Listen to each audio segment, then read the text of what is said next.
Welcome back to the Monmouth Basketball Hawks Nest podcast. Coming to you this week with two wins for Monmouth Basketball. One over Lehigh at home in the home opener. The other on the road at A10 St. Joe's. We'll get into both of these games. Definitely in a great mood getting two wins this week. My Dallas Cowboys lost pretty badly today, as did Mark's Bills. So football, we are not in a great mood, but the podcast with a couple wins for Monmouth this week will pick our spirits up. What's going on, Mark?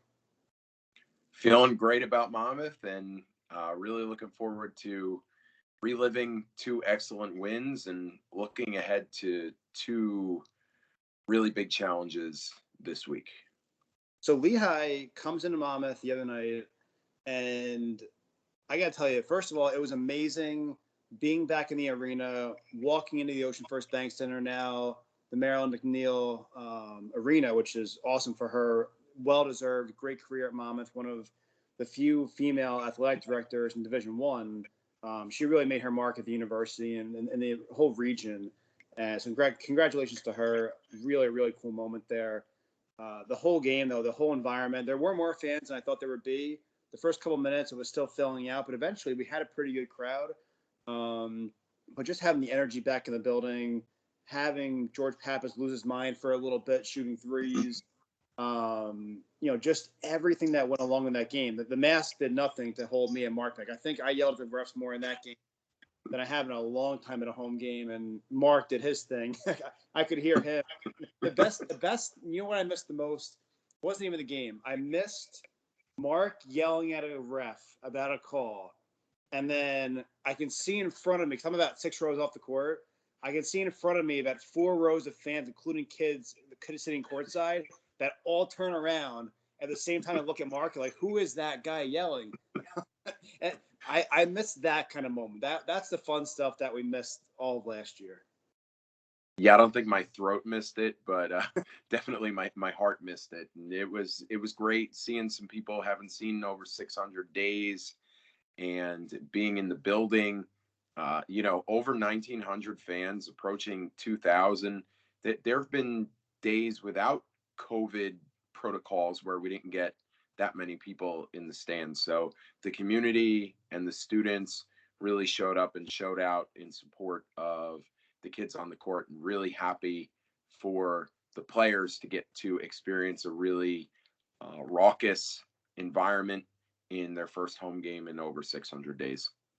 So it was kind of back and forth early on. Everything was kind of tight for a little bit.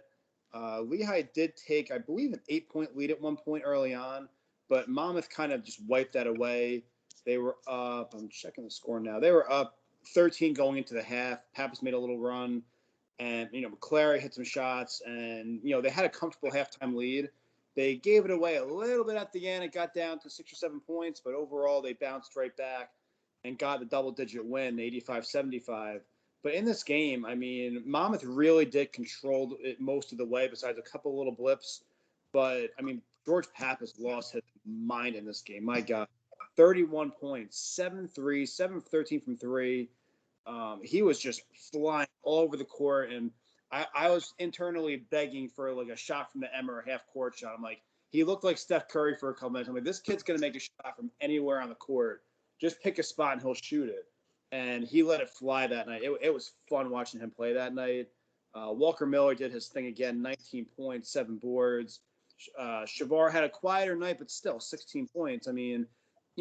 How often is it that we've had a guy that quietly has a bad night and gets 16 points? You can really count maybe Deion Hammond and Ray and a couple other guys over the years, but really, he didn't play a great game in terms of shooting the ball, but he did a good job as a floor general at the point, and he still made his mark on the game.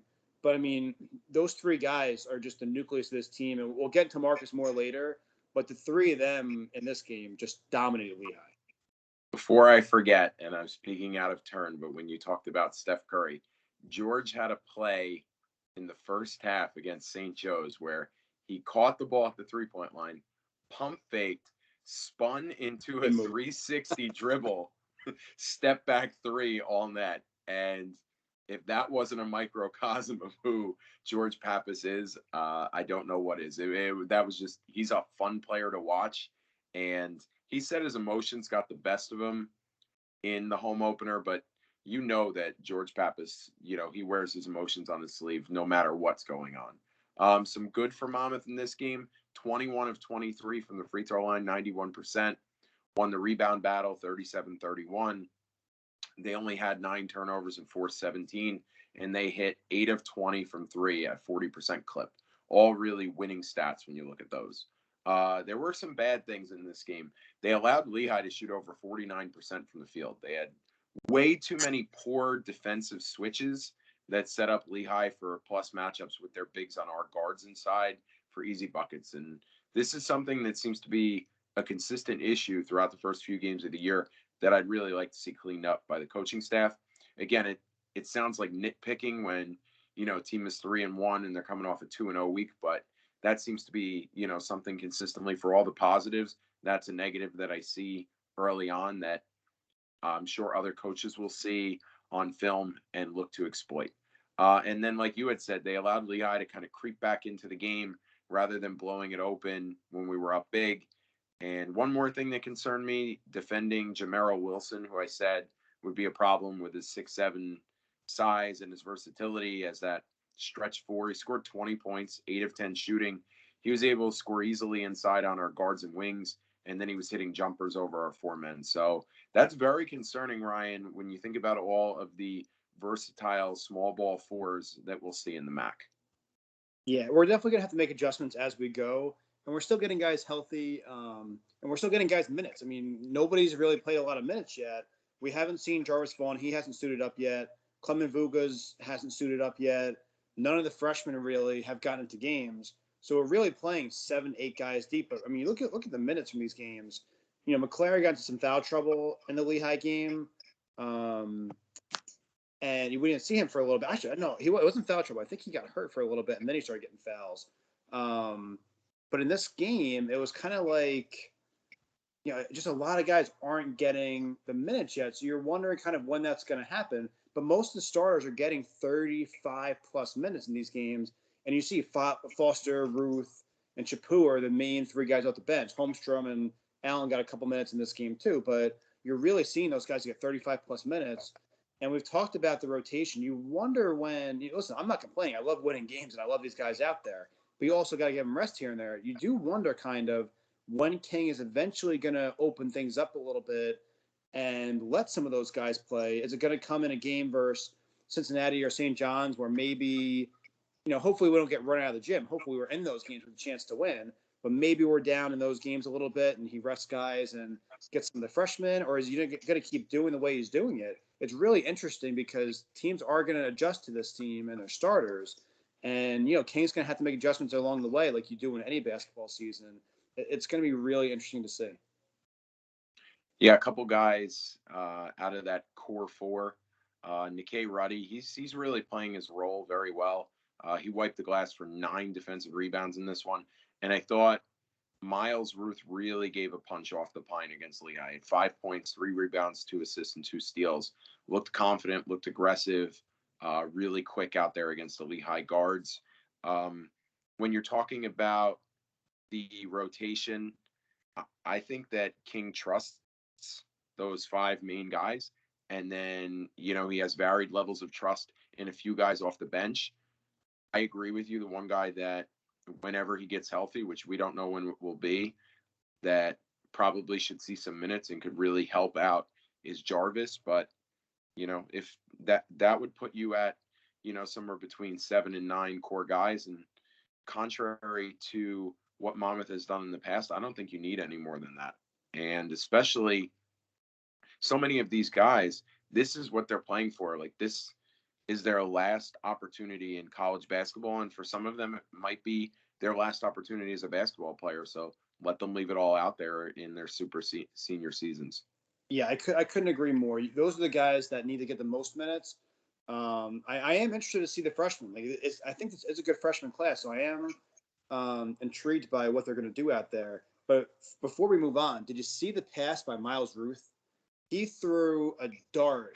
He was coming up the court. He was probably just around the 3-point line, maybe even before that. He throws kind of like a sideways over the head, no look pass about 60 feet down the court in stride to Walker Miller. And I think it was sneaky, one of the better passes I've seen. I tweeted out that it might have been the best pass I've seen. I think it's one of the Yeah. best passes I've seen by a Monmouth player. We saw Justin do some crazy stuff over the years. Ray had a few Hmm. nice passes in there that were crazy, but I mean, it wasn't really that great. Even Monmouth Instagram said, "Oh, Ruth hits Walker for the big slam." I'm like, "Do you see the pass?" Like, it was like he faked out the whole defense. They were going one way.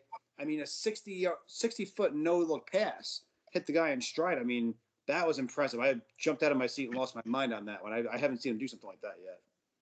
Yeah, and Walker Miller, how about him outrunning everyone on that? He Sometimes, can move. oh, sometimes that happens, even in the NFL, with a guy like Gronk when he used to be a little bit bigger, and it doesn't make any sense. But sometimes it's just a battle of will where a guy wants it more, and I think Walker Miller is the type of guy that just wants it more than a lot of his opponents, and you see that with his rebound numbers, the offensive rebounds, and the stick with itness, if you may, where he has the will to outwork people in order to be efficient and be a winning player. And once again, he is the steal of the transfer portal. And we saw that in the St. Joe's game too. There was a moment where he made kind of a sloppy pass, turned the ball over, and I think he would have taken Brady and Tillman, some of those guys, a long time to get back on defense. They probably would have made a quick dart and then stopped, realizing he couldn't catch the guy. Walker just started sprinting back, catches the guy, and he fouls him.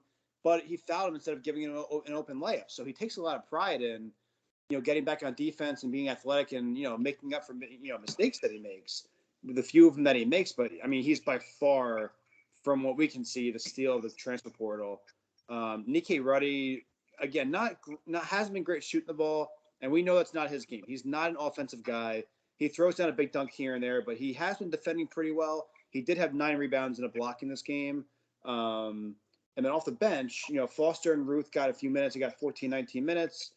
Chapu is doing a nice job at the point. Again, not shooting the ball great so far, but he's doing a nice job being the floor general. And truthfully, as of now, that's all we need him to do. Of course, if somebody, God forbid, gets injured, Sam's going to need more. But right now, we just need him to not turn the ball over and just run the point and get it to Shavar and Pappas and all those guys in the wing.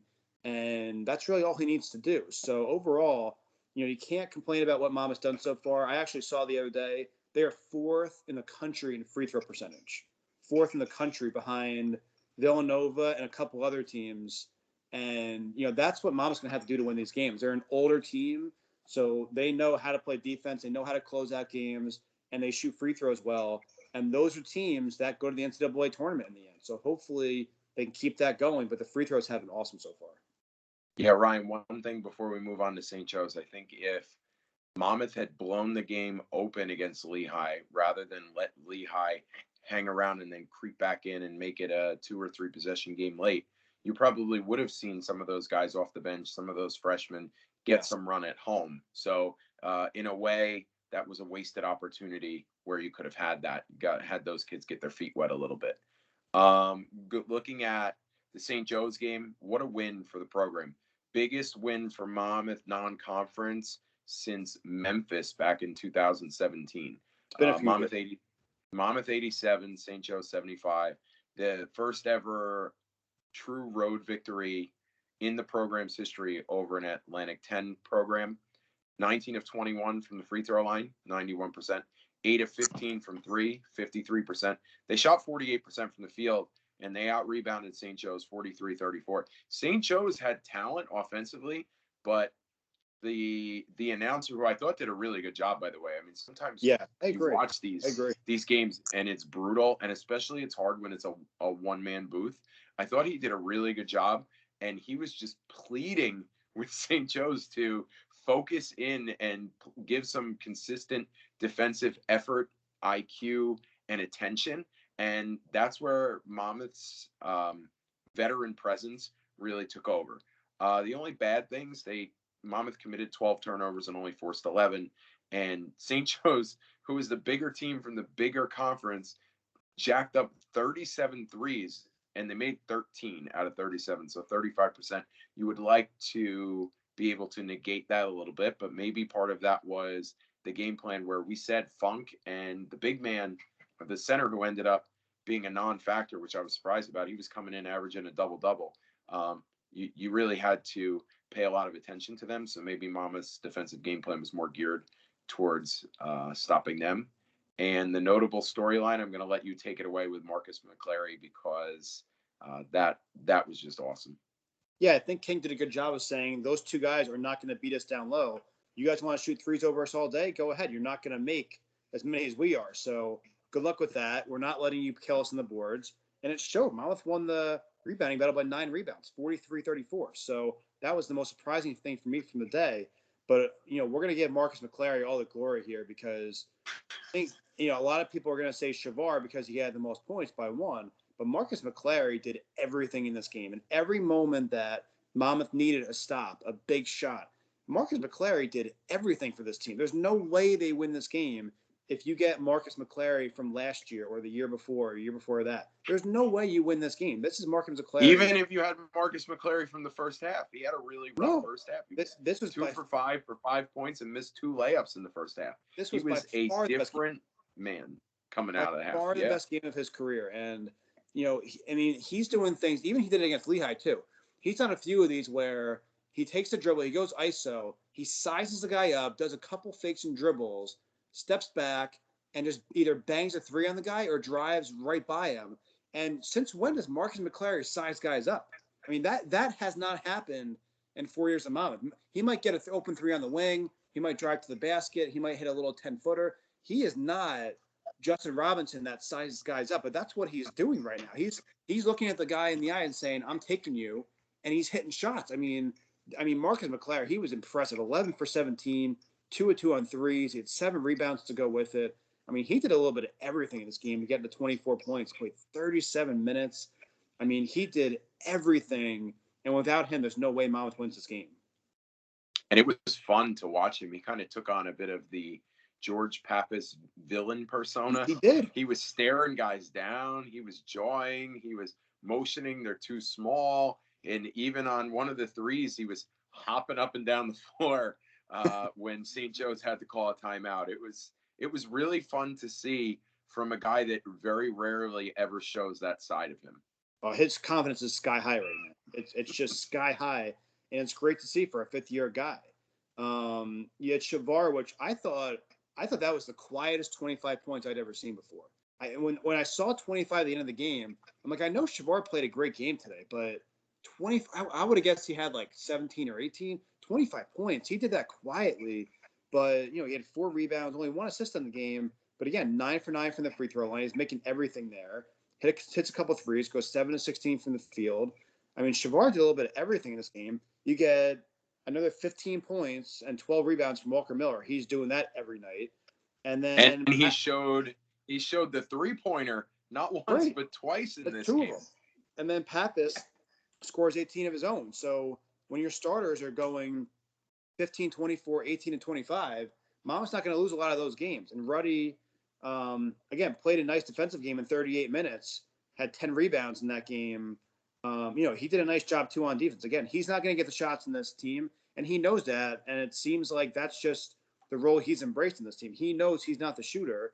If he gets the open dunk, he's going to slam it. But other than that, he knows his job is to set screens, play defense, get rebounds, and score when needed. But I think these guys are just clicking on every level right now, and it's going to be really interesting this next few games, which we're going to get into a little bit later. But I mean, a win that convincing over an A-10 team early, it got a little. It was never at a point where the game was lost. They were only down 8 or 9 points early, but they never let it get to double digits. They just kept kind of pushing St. Joe's a little bit, pushed them a little bit, and they just found a way to get within 3 at the half. And after that, they controlled the whole second half. And I think St. Joe's was kind of stunned, and their fans were stunned. Like, wow, Monmouth just came in here and beat our ass today. Like, it really wasn't. It was a good game, but there really wasn't much of a doubt in the last few minutes. Monmouth had that game. And to be an A-10 team on the road like that, and I've seen different projections for St. Joe's. I looked back at it. One paper had them, I think, 12th out of 14. Another paper had them 7th or 6th out of 14. So they weren't necessarily a unanimous, like, dog team in the A-10. Like, some people had them in the top half. So that's a really, really good win for Monmouth. Yeah, and I thought St. Joe's had a couple kids on that roster that were definitely very talented players. So it Yeah. wasn't like you were playing, the bottom of the barrel A10, like where they started over with a brand new coach and a bunch of guys left to the transfer portal, and he was scrounging together whoever. They were that was a legit win against an A10 team. Yep. Two quick All can things. shoot. He had 24 points, 4 of 8 from Yeah, three, and yeah, he's rebounds. good. That's a kid He from was good. Wildwood. He's really good. Yeah, yeah, and Funk. I mean, Funk was at the end of the game. Funk was hitting everything. So Monmouth, took him out of it until it was desperation time. So you could tell he's a big time player. Um, Pappas was so good in the first half that St. Joe's, it looked like Billy Lang totally devised a game plan to take him out of the game in the second half. They were Yep, face they took guarding him him. out. They were shading him with an extra man, and that's how Marcus and Shavar kind of went wild in the second half because all the defense was keying in on George Pappas. And you hear all of these super seniors talk about how unselfish everyone is on this team and how they all play for each other. And it wasn't like you saw George Pappas looking to, seek any shot that he could get, because he wasn't getting them up and other people were. He was celebrating with Marcus McClary. He was dabbing up, Shavar on all his free throws. George just stayed the course. I mean, he still ended up with 18, but more of a quiet second half. But because he was so strong in the first half, it opened everything up for his teammates in the second half. And And that's one what thing this on team was missing last year. Like yeah, last year when Dion went cold, it was over. Like there was no coming back from it. When again they won a lot of games last year and they did step up in times, but if Dion went cold, the offense went cold. Like it was very rare that other guys stepped up like that. You lost Ray last year, and there wasn't really ever a second true scoring option besides Pappas, who would get hot in some games. They were missing that last year. So now you got 4 guys that can put up 25 on any given night now, and it's scary for opposing defenses. yeah. And one thing on Shavar, he had the two first half fouls again, starting to remind me of the beginning of Jawan Hornbeek's first season when he Yeah. came to Monmouth after sitting out as a transfer. I don't know if it's that like they're both facing such similar lofty expectations as highly touted transfers, or it's a combination of nerves or just adjusting to a new role. Whereas if Lon at Oklahoma or Shavar at Seton Hall had 2 early fouls, they had another 4-star guy to fill in for them, and that's not what it is here at Monmouth. Not sure what it is, but I still think he needs to figure that out. That combination of being a good defensive player but staying on the floor. And you know what, 25, and the way that you read off his stat line, hopefully that game springboards him into his new role as an alpha here in West Long Branch. I also think it's that he's usually playing in the Big East, which is a super physical conference, and you might get away with a little more hand checking versus a UConn or a Villanova. They might let some of that more go. Where in the MAC, you breathe on somebody and the guy's flying his hand up and there goes the whistle. I mean, you literally see plays in the conference where, again, I know this is an 8-10 game, but it's still a mid-major conference. I mean, there's literally times in the MAC where you see a guy is not touched by anyone and they call it a foul. So, you look back at the replay, you're like, how on earth did that guy call that foul? But I think Shavar is also maybe used to the Big East where maybe that hand checking and some of that gets overlooked and they don't call it as much. But I don't know. Yeah, I agree though. He's got to figure out a way to stay on the court, and because eventually when you take him off the floor and he only gets 10, 15 minutes in the game like he did in a couple games ago. I'm blanking on who we played. But when he gets into foul trouble early, eventually, okay, now you take George out of the game and you Mm-hmm. kind of double him a little bit. Now you're counting on McClary and Miller main options, and that's going to hurt eventually. So Shavar's definitely got to stay on the court. That's for sure. So looking ahead to this week, what an awesome mid-major New Jersey college basketball battle we will have Wednesday night, Thanksgiving Eve, Princeton at Monmouth. Princeton, for those of you who haven't been paying attention to them, they beat a non-D1 team, Rutgers Camden, to open the season. So we're going to kind of throw that out. But they're 3-1 in Division One games. They beat South Carolina. They crushed fellow MAC member Marist 80-61. They lost a close one against Minnesota, 87-80. And just this afternoon, they won 81-80 at Oregon State, who made the Elite Eight last season. And Oregon State's off to a 1-4 start this year, so they might not be that strong. But still, you're talking 3 power conference teams and a MAC team that was projected to come in third over Monmouth from the coaches poll, which, we don't put much stock in Marist, but hey, No. you know what the coaches did. So, put some respect on the fact that Princeton's off to a really damn good start. And they're led by senior 6'2" guard, number 13, Jalen Llewellyn, 16.5 points, 4 rebounds per game. Ryan, this kid was a 4-star recruit out of high school, and he's been a star since the first day he stepped on campus. He's a blur with the basketball. He's a long and rangy guard, and he could shoot it out to the 3-point line. He's really going to be a load for Monmouth to handle, and the Llewellyn-Shavar matchup will be one to watch, not only for Monmouth and Princeton fans, but that might be the top mid-major guard matchup of the night nationally. How lucky are they that he stayed after not playing the COVID season? Yeah, a lot of these kids stayed. I don't know if you want to book out of Princeton without your degree, right?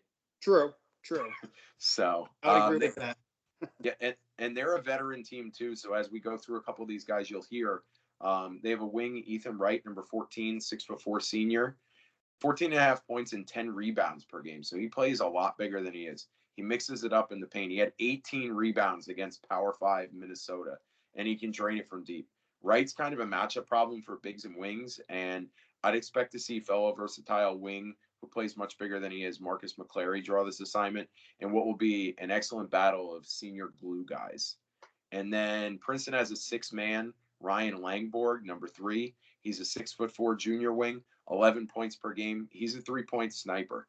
So Monmouth has to account for him at all times once he gets in. Routinely, you'll see in the box score, he plays 30 minutes a game, even though he's coming off the bench. And then Tozan Ev Boomwan, number 20, 6'8" junior from England. And this guy, he's your typical Euro big man. He plays the high post for them. They run a lot of their offense through him, where other guys are back cutting and taking those curls and stuff. He 11 points, 5 rebounds, and he leads them at 5.5 assists per game as their center. His basketball IQ, which, hey, they're an Ivy League school, it fits the Princeton offense like a glove. He scores inside, he bangs the boards, he's athletic, and he also facilitates extremely well for a man his size. He's quite a weapon, and it'll be interesting to see him and Walker Miller match up.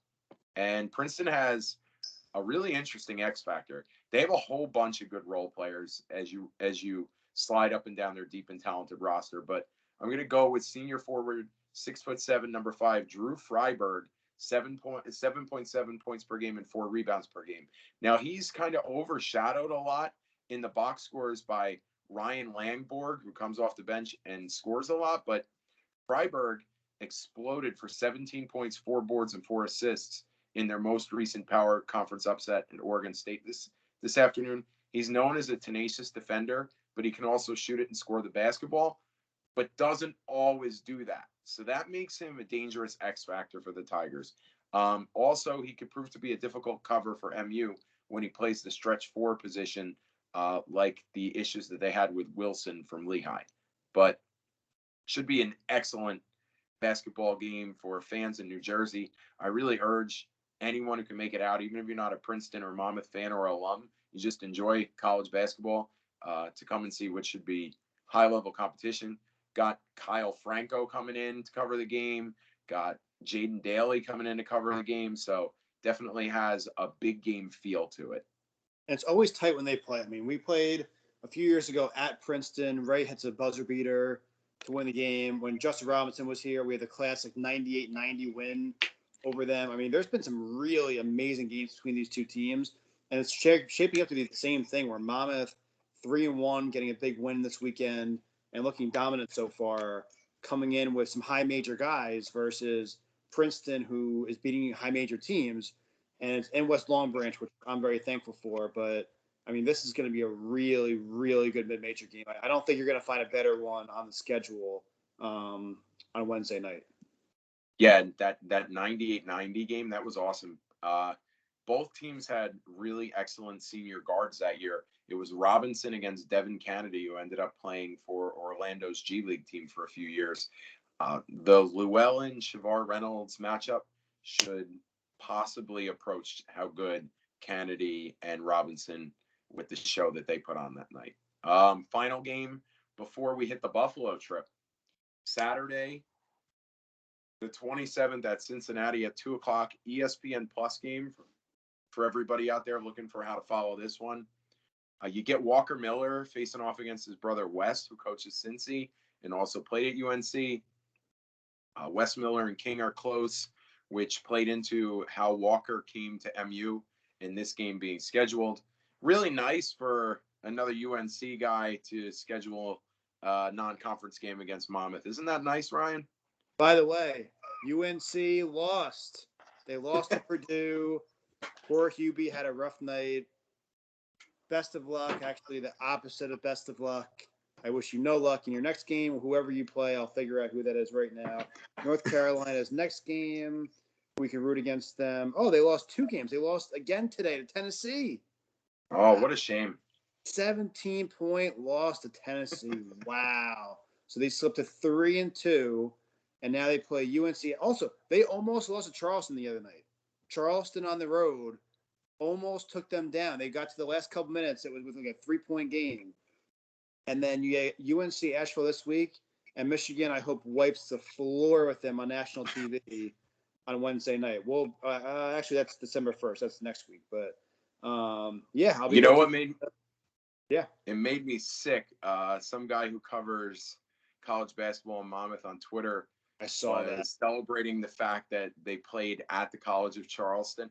Oh, power team play. So I started, going at him about the fact that Hubert pulled out of the Monmouth game. So he wanted no part of it. He just wouldn't react to me. But I went right back at him too. I did the same thing. yeah, I mean, I was a little stronger with my words, but I went right back at him. Yeah, but forget that. Like, we're not going to celebrate them the fact that they went to the College of Charleston. So, put them on blast for what they did to Monmouth. Exactly. So Cincinnati, they're 4-0. They had a win over Georgia. They'll play number 10 Illinois on the 22nd prior to this matchup with the Hawks. Cincinnati's deep and explosive, as you would expect. 6'7" junior, number 24, Jeremiah Davenport, 12.5 points, 5 boards. He shoots it well from everywhere on the court. He should be a daunting matchup for the Hawks. They have a tough 6-foot senior guard, David DeJulius, number 5, 11 points, 3 rebounds, 3 assists. He's not a knockdown shooter, but he runs the team well and picks his spots to score with his speed. Interestingly enough, after those two, since he has 5 players averaging between 6.5 and 8.7 points per game, which shows their depth and versatility. They have a 6'11" sophomore big man, number 20, Victor Locken, 8.7 points, 4 boards and a block, and 6'9" junior forward, number 33, Odi Uguama, 8.3 points and 5 rebounds. They're their notable interior players for the Bearcats. And no matter who the coach is in Cincinnati, whether it was Huggins or Cronin, it doesn't matter who the coach is. They always seem to have a very tough-minded, hard-nosed team, and it'll be expect Monmouth to take a couple hard fouls when they go in the paint against this team. The X factor, don't let the experience overwhelm you if you're Monmouth. It'll be emotional for the Millers and it'll be emotional for King, but when the ball's tipped and the lights shine bright and the arena is loud and huge, the veterans on Monmouth will have to dig deep and rely on all of their valuable prior experience to not let the hostile road environment engulf them. And even if it does, it will only make these Hawks better for when they go out to the beautiful Buffalo Swing to begin MAC play. Sorry, I was distracted. I was sending a tweet, quote tweeting Carolina balls lost tweet. I was sorry, a little distracted there for a second. Follow me at Monmouth Podcast on Twitter to see all great anti-Carolina stuff. But yeah, so Cincinnati going to Cincinnati. Listen, is it a game on the schedule that you look at and say we got a good shot to win that game? No, but we've seen this team beat teams in high major environments before. We've seen it: Rutgers, Georgetown, Memphis, Notre Dame. Well, Notre Dame was a neutral site, but UCLA. We've seen a lot of games where they either push the team to the brink or they're winning the game. So don't think just because it's a bigger team from the American that we can't win this game or can't at least stay in this game. They're not a ranked team. They're not receiving votes or any of that stuff. They're 4-0 because they beat a bunch of teams that nobody's ever heard of before. Alabama, A&M, and Presbyterian and Evansville. Nobody cares about them. They beat Georgia by 5. So don't think that, because they're 4-0 and they're an American team that, oh no, we're going to go get stomped. That's not the case. They're probably going to be well coached because it's a Miller coach team. But overall, I still give Monmouth a chance in this game because I really believe that these seniors don't care who they're playing. They've played against these guys. Shavar played in the Big East against number 1 Villanova. Walker Miller was banging with the bigs in the ACC, going against all Americans in practice all day, and once in a while get into a game. These guys are not intimidated by Cincinnati. They're just not. And George Pappas isn't intimidated by anybody. He'll shoot the ball from half court in All-American's face. He doesn't care. So this is not a team that's going to be He scared. certainly wasn't intimidated at Kansas, that's for sure. No. These guys are not scared of a game like this. So, again, it's a game where Cincinnati should be watching their back, and the pressure's on them more than it is us because a loss to us could wind up being very bad for them down the road. So, I'm very excited to watch that game. Obviously, Princeton comes first. Got to take care of business there first. But I'll tell you what, Monmouth beats Princeton, and they hang with Cincinnati. You're going to see those mid-major polls start coming out and see Monmouth in there soon because, again, we got to beat Princeton first. But the way they're playing right now, I mean, I'm putting them up against any other mid-major team right now. So, and here's one more thing I want to touch on before we go into the Facebook questions and feedback.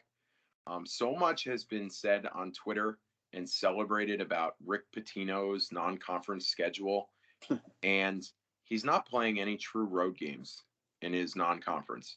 And when you look at, and he's not playing a bunch of cupcake schools, okay? Like the mid-majors he's playing are really good, besides North Alabama that they got in the Disney trip. And he's playing some heavies. Believe they're playing Seton Hall, they're playing Alabama, like they're playing. But you start stacking up what Colgate did. They just beat Syracuse by 15, dropped 100 on them. Monmouth's playing them. Hofstra's played 2 top 20 teams to the brink. Monmouth's playing them. Princeton's got multiple Power 5 conference wins already. Monmouth's playing them. Oh, St. Joe's is an A10 team. Monmouth played them. Monmouth's only loss is to Charlotte. And, oh, by the way, Charlotte's undefeated. So Cincinnati, Pittsburgh, St. John's, like, I think Monmouth's non-conference schedule is stronger than Iona's because Monmouth's going on the road to go beat somebody. And Rick Pitino the other day was bragging about the fact that, well, when your program is where it's at, where ours is, you don't have to go play bye games. Good for you. You know what? You're getting a bunch of people to donate a bunch of money, probably, under the table the wrong way for Iona. And you got a bunch of money yourself that you could probably invest into things. So good for you that you don't need to make that money, but true mid-majors have to get a couple of those paycheck games. And actually, John Rothstein, who's a clown and I can't stand, but he tweeted out that, what did he say? The epitome of awful or something like that? the epitome of brutality. That's it. That St. Joe's paid Monmouth a check to go there. And then Monmouth went there and kicked their ass. So you know what, Iona? Go somewhere, take the paycheck, and then kick someone's ass you're not supposed to kick. And that way you do it both ways. You can have a moment like Monmouth had at UCLA or at Georgetown or at Rutgers. Because unfortunately we don't have Rick Pitino. So no one's going to, agree to come to the Prudential Center and play us on on an even playing field. We got that one awesome gift from John Calipari with Kentucky because he and King coached together at Team USA. So just a little soapbox there that I talked to a couple people this week, and I had it with people saying that Iona has by far and away the best non-conference schedule in the MAC. I don't think they do. We don't have Pitino getting us games at Prudential, and we also don't have Adidas kicking in 100,000 for us for our program. But I'll leave that. There. Maybe I shouldn't have said that, but I don't really care. Nobody's paying us, so they can't really throw us out of here. So. Yep, nobody's paying us. We are not directly affiliated with Monmouth University Athletics or any department in Monmouth University. Nope. We are just two loudmouth guys who happen to go there and have season tickets. Yeah, that comment plus the tweet I'm about to send out to Carolina. I don't think anybody would like that. So we don't get paid for this. Look at you with the social media tie-in as we go to our Facebook questions and feedback. I love it. A true pro. So let's start out with Brian. Do you see any negative side to running a tighter rotation? Example, not getting to see certain players, or maybe having tired legs like last year, or tired legs later in the year.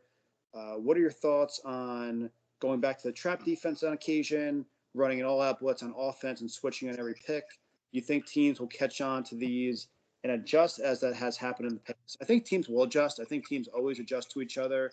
And by the time you get into conference play, everybody knows what you're doing. So everybody has to adjust everything. So I think adjustments are going to happen either way. I do think eventually our bench will get extended a little bit. I do see Jaden Doyle and Allen and some of these guys getting more minutes. I don't think any of them are going to get more than 8 to 10 minutes a game at any point this year. I think as long as these guys stay healthy, I think Shavar, Pappas, McClary, and Walker are getting 30-plus minutes every night as long as they're not in foul trouble and they're healthy. But I do think eventually he'll probably extend it to 9, maybe 10, but I don't expect to see those guys getting double-digit minutes most nights. And in terms of the trap defense, I like the trap defense sometimes. It works in spurts, but you also risk a lot of the time when you play a good three-point shooting team, when you trap one guy, if they move the ball around quick enough before you're able to recover, it's a wide open three for somebody. So you got to kind of pick and choose your spots for that and depend on who you're playing. If you're playing a St. Joe's team that can't shoot threes, then yeah, the trap is a good idea, which you saw a couple times over the weekend. But if you're playing a team like Princeton that might shoot the three better, you might get burned by the trap a few times. So I agree. I like seeing it sometimes, but I think you kind of have to pick and choose when you use it. Yeah, I like that they used it against the true freshman point guard Eric Reynolds of St. Joe's, and he didn't react well to it. They must have seen something on a scout that he didn't do well with that in a previous game, and they strategically used it. They didn't overuse it, but the few times that they blitzed him, it worked out well. It's also harder to do when you had Malik Martin flying around as your four-man, and that guy just moved quicker than almost anybody else playing the 4 or the 3. It worked really well. But when you're playing two traditional bigs, it's a lot harder to recover when you're in that swarm off the trap. As far as we went over that, I don't like the way they're over switching as well.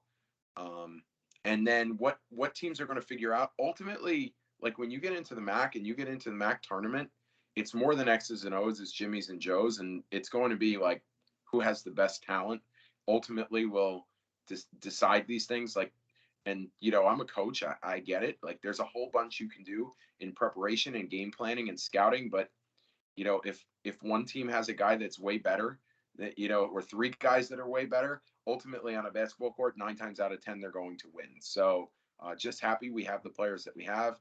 And I'm going to go with, if it ain't broke, don't fix it with the rotation. I like the short rotation. I would continue to do it, unless you run into injuries or guys cramping up or getting sick or run down. Yeah, I couldn't agree more. And that goes into Vinny's post. Just happy King is finally shortening the bench and giving the better players on the team more minutes. I agree. I think this is a very senior, very old team that deserves those minutes. And that's eventually what's going to get us hopefully to March Madness in the end of March. So I agree, Vinny. It's great to see the guys getting the minutes out there.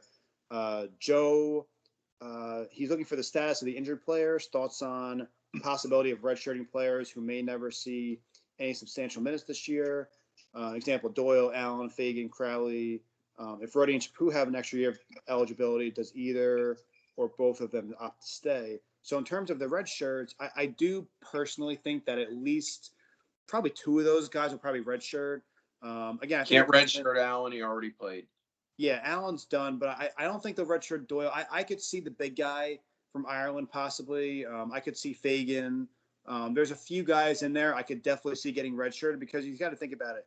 Point guard, we have 3 point guards that could all start in the max. So if you're a point guard right now, you're just not going to get a lot of time. So I do personally think at least 2 guys will redshirt. I could be dead wrong. I don't have inside info there, but kind of reading the writing on the wall. I just don't see those guys getting enough minutes to make it worth not redshirting.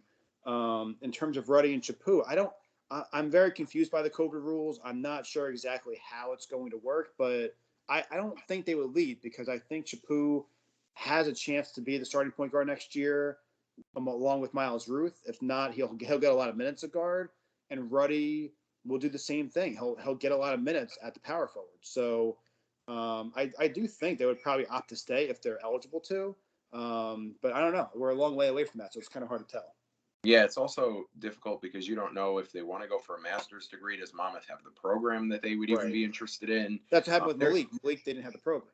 Right. Yeah, we didn't have the program Malik was interested in. So, you never know. And then Doyle, we heard that he possibly could have broken his foot. Then someone said he was dressed the other day. So who knows what's going on with him? And obviously, we don't know anything about Vuga or Jarvis. These are probably better questions for Steve Edelson, who's more in the know. But hey, we appreciate you, checking in, Flan. Always great to hear from you. Last one was Bill praising Coach Rice for going zone in the second half, better with the timeouts, calling set plays down the stretch, and he said the team is playing better than he's seen in a long time. And I agree. I think King has done a really, really good coaching job so far. I was screaming a little bit last week in the game where it was a Towson game where we blew a 24-1 lead. I was screaming a little in that game, but other than that, I think the other 3 games, he's actually coached a very, very solid game. Listen, I don't know if he was trolling us. He probably was a little bit, but in his post game with Eddie the other night, I think after the Towson game, he said, I probably should call a few more timeouts, but I like to put my kids in tough situations. And Mark, I thought about it, and I'm like, did he just tell us that he does this on purpose and he's been messing with us for the last 11 years? Is that what he's telling us right now? Like, I looked at that. I'm like, unbelievable. I'm like, I cannot believe he just said that. Yeah, it only infuriates me more, to be honest. Oh God. It was fun. It was funny. I laughed, but I'm like, you got to be kidding me with this. Oh my God. Yeah, and I didn't catch that live, and I think it was Kathleen. Somebody called it. Yeah. Put on there and said, King Rice said this post game, and I had to go back and watch. Oh God. I can't take that. There's been too many moments. I just can't look back and take that. Yeah, no, too many big moments where, again, Nico Clarith comes up, and there's just too many big moments and too many missed opportunities where we could have used those timeouts. But listen, he is using them properly so far this year, besides the one game. So we're hoping that when we get into MAC play, especially when it matters the most, that he is going to burn them when he needs to. Because listen, if you want in non-conference, if you're kind of out of the at-large bid conversation, which let's be honest, after 2016, there's no such thing as the at-large conversation anymore for a MAC team. But if you're out of that and you're kind of just gearing up for games, I'm kind of okay with that idea, that concept, because they do have to get into tough situations and learn how to get, like, there's no point of, listen, it looks better for your team, but there's almost no point of blowing out a Hofstra or somebody where the game doesn't matter. If you've lost 4 or 5 games already, you might as well do something like that. Of course you want to win the game, but if that game doesn't mean anything for the end of the season,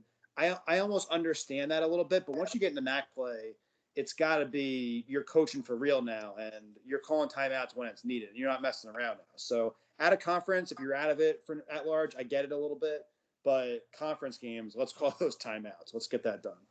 Yeah, because ultimately, if you can win more MAC games than everyone else, you're guaranteed to at least hang an NIT banner, which is a big deal. Yes, it is. Yep. But all right, I think that's going to do it for us tonight. I think that's it. Yeah, I felt like it just felt so quick tonight. It's fun and it's easy when you're rolling off 2 wins. It'll be a lot harder for Monmouth to get 2 wins next week just because of the step up in competition. But look forward to seeing everyone at the Ocean First Bank Center on Thanksgiving Eve. Again, I'm in Section J in the middle. Ryan's in Section K on the end. Definitely come by, chat with us. Give us your thoughts on the podcast. Thank you, everyone. Stay healthy. Have a great Thanksgiving. I'll tell you what, if we win both this week, we're going to be fired up next Sunday night. I'll tell you. no matter what happens in the Thanksgiving football games, we're going to be fired up next Sunday. Oh my God. All right. Yeah. Thanks for listening, guys. We got Thanksgiving Eve, Wednesday night, 7:00 versus Princeton on ESPN3. Hope most of you can get to the Ocean First Bank Center. We got Cincinnati on Saturday on the road, 2:00 on ESPN Plus. We're not going to have to pay for that garbage Flow Sports and any other nonsense we've had to deal with so far. $50 for a lower level ticket at St. Joe's. Didn't do that, but kudos to you that did. But we are back on the home game, ESPN Plus, which is a solid thing for us. But yeah, let's go get 2 wins on the road, one at home, one on the road. Let's see what happens this week. And listen, I think you'll take a split, but we're hoping for a sweep. So thank you very much for listening. Stay safe out there, everybody. Stay healthy, and we'll see you Wednesday night.